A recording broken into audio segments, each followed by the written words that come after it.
لشکر کے خیموں میں آگ کے علاوہ روشن ہو گئے تھے اور کھانا تیار ہونے لگا تھا۔ اتنے میں لشکر کے اندر مغرب کی اذان کی آواز سنائی دی، لہٰذا وہ دونوں بھی دشمن کے جلے ہوئے خیموں کے شہر سے نکل کر اپنے لشکر کی طرف جا رہے تھے۔ میمنہ اور میسرا کے دونوں سالاروں کے علاوہ وہ چند سپاہی بھی جو ان کے ساتھ تھے اپنے گھوڑوں پر سوار ان کے پیچھے ہو لیے تھے۔ رات اپنے سارے مجروح ہو، حرما نصیب اور درماندہ و فرد ماندہ جذبوں کے ساتھ نازل ہوئی تھی۔ پرندے اپنے اپنے گھونسلوں کو لوٹ رہے تھے اور سینہ شب میں ان کی آوازوں کی باز گشت فضاؤں کے اندر سلگتی خوشبوؤں کا سا سما باندھنے لگی تھی۔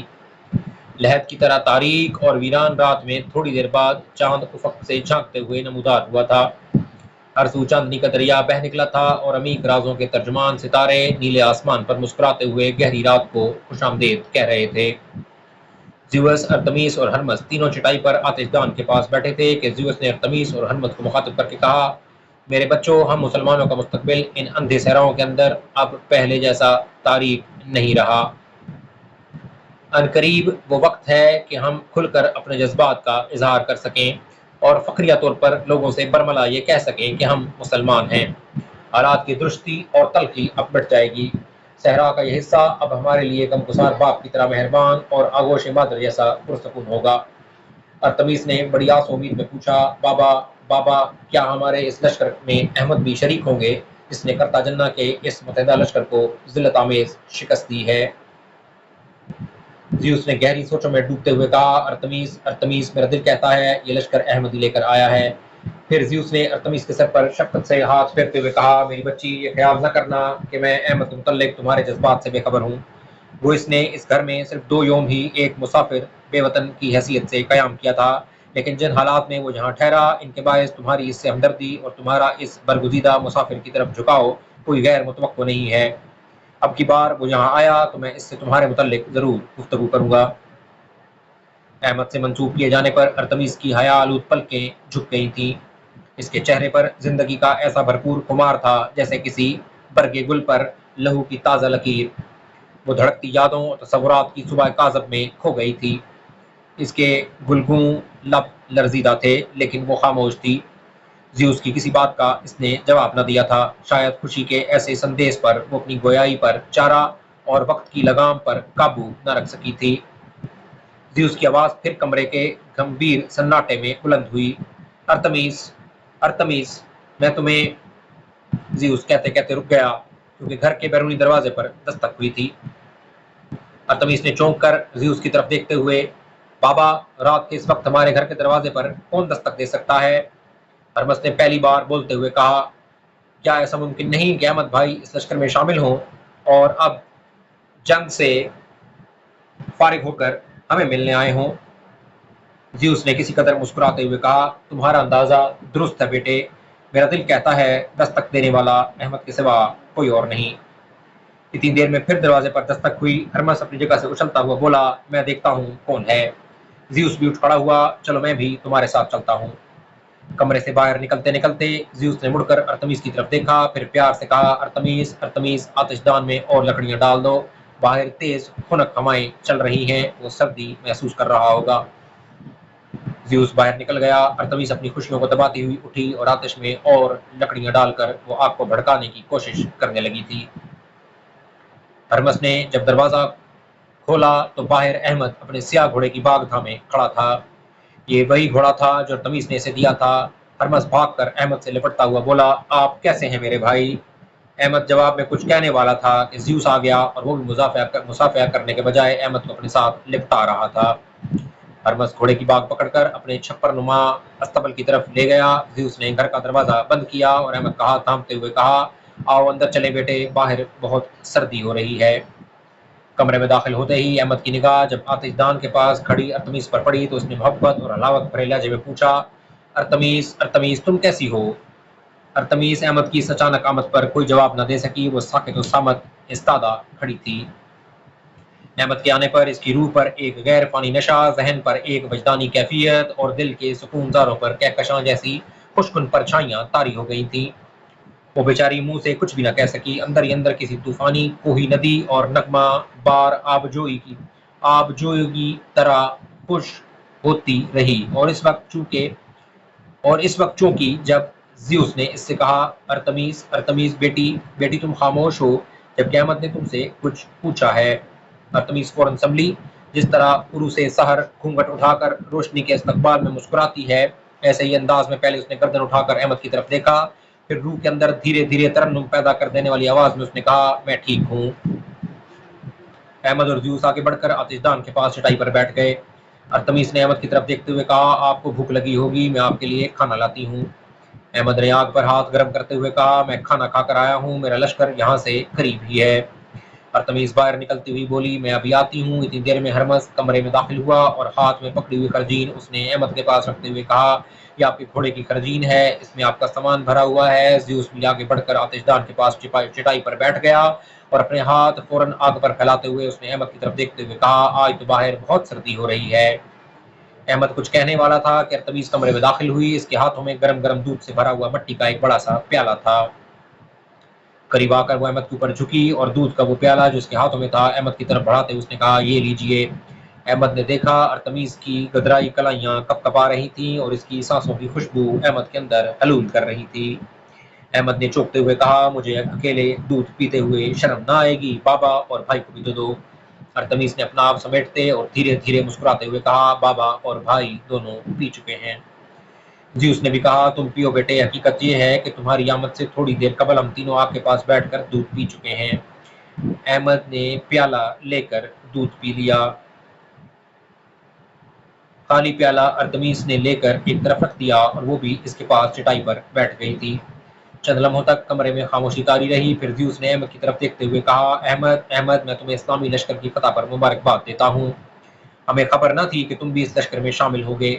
تمہارے آنے سے قبل ارتمیس مجھ سے تمہارے متعلق کی گفتگو کر رہی تھی، اب تم آئے ہو تو کچھ روز یہاں قیام کرو گے نا؟ احمد نے گہری سانس لیتے ہوئے کہا، نہیں، میں اپنے امیر سے تھوڑی دیر کی اجازت لے کر آیا ہوں۔ میرا لشکر میں رہنا ضروری ہے، اس کے علاوہ کل ہم کرتاجنہ شہر کا محاصرہ بھی کر رہے ہیں اور اس کے لیے ہمیں اپنی کچھ تیاریاں بھی مکمل کرنا ہوں گی۔ میں زیادہ سے زیادہ ایک رات یہاں رک سکتا ہوں، وہ بھی رات کے پچھلے حصے میں مجھے یہاں سے کوچ کرنا ہوگا اور فجر کی نماز مجھے اپنے لشکر کے اندر ادا کرنا ہوگی۔ زیوس نے دلچسپی کا اظہار کرتے ہوئے پوچھا، تمہارے امیر کا کیا نام ہے؟ احمد نے آگے کھسک کر اور زیادہ آگ کے قریب ہوتے ہوئے کہا، میرے امیر کا نام حسان بن نعمان غسانی ہے، وہ بلا کا جری، ہمدرد اور نیک خو انسان ہے۔ زیوس نے پھر پوچھا، لشکر میں تمہاری حیثیت کیا ہے بیٹے؟ احمد نے جھٹ کہہ دیا، میں لشکر میں اپنے امیر کا نائب ہوں۔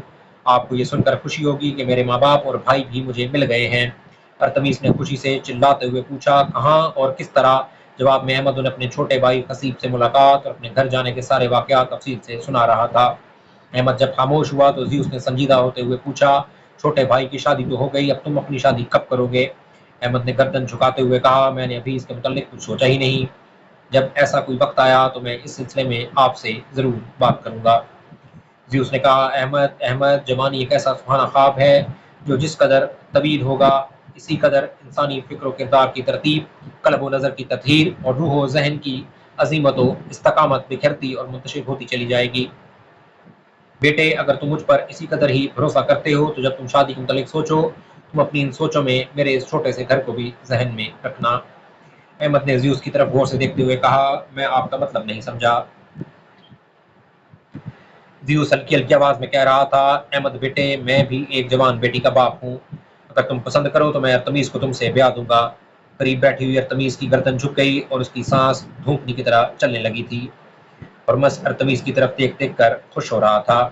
احمد نے گردن جھکائے ہوئے بھاری آواز میں کہا، میں ان بے کنار صحراؤں کے اندر ایک مجبور اسیر زندان اور پابجولہ مجرم کی طرح پل کر جوان ہوا ہوں۔ اگر آپ مجھے اس قابل سمجھیں گے تو میں اسے اپنے لیے ایک سعادت اور نیک فال صبر کروں گا، میں آپ کے اعتماد کو ٹھیس اور بھروسے کو دھوکہ نہ دوں گا۔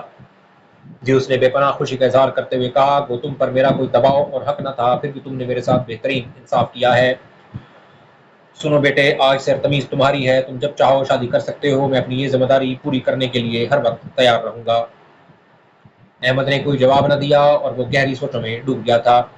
زیوس نے پوچھا، تم کہاں کھو گئے ہو بیٹا؟ احمد نے چونکتے ہوئے کہا، میں سوچ رہا ہوں یہ کوئی پراسرار خواب ہے یا کربناک بیداری، مجھے امید تک نہ تھی کہ حالات اس قدر جلد میرے حق میں خوشگوار کروٹ لے جائیں گے۔ زیوس نے ہلکا سا کہکا لگاتے ہوئے کہا، کبھی کبھی ایسا بھی ہوتا ہے کہ عقل کچھ اور چاہتی ہے جبکہ فطرت کسی اور امر کا مطالبہ کر رہی ہوتی ہے۔ بیٹے اب تم ان صحراؤں میں یکتا و تنہا نہیں ہو، یہ گھر تمہارا ہے، جب آؤ اس کے دروازے تمہارے لیے کھلے ہوں گے۔ تھوڑی دیر کے لیے کمرے میں خاموشی رہی۔ اس دوران حسین و خوبرو ارتمیس کبھی کبھار اپنی حیا آلود پلکیں اٹھا کر احمد کو دیکھ لیتی تھی۔ اس کی گردن ابھی تک جھکی ہوئی تھی اور اس کے چہرے پر ایسی شادمانی تھی جیسے صاف ستھرے آسمان نے نجوم و کہکشاں کا لبادہ اوڑھ لیا ہو۔ زیوس نے پھر احمد سے پوچھا، تم نے صحرا کے اندر ہونے والی جنگ کے متعلق ہمیں کچھ نہیں بتایا، اور جواب میں احمد انہیں شروع سے لے کے آخر تک جنگ کے مشاہدات سنا رہا تھا۔ جب وہ خاموش ہوا تو زیوس نے پوچھا، تم کس وقت یہاں سے روانہ ہونا پسند کرو گے بیٹے؟ احمد نے اپنے سر سے خود اتار کر اپنے قریب رکھتے ہوئے کہا، میں رات کے پچھلے حصے میں یہاں سے رخصت ہو جاؤں گا، فجر کی نماز اپنے لشکر میں جا کر ادا کروں گا۔ زیوس نے شفقت سے کہا، تو پھر تم اٹھ کر آرام کرو بیٹے، ارتمیس تمہیں جگا دے گی۔ زیوس نے مڑ کر ارتمیس کی طرف دیکھتے ہوئے کہا، ارتمیس ارتمیس اٹھو بیٹی، بستر لگاؤ۔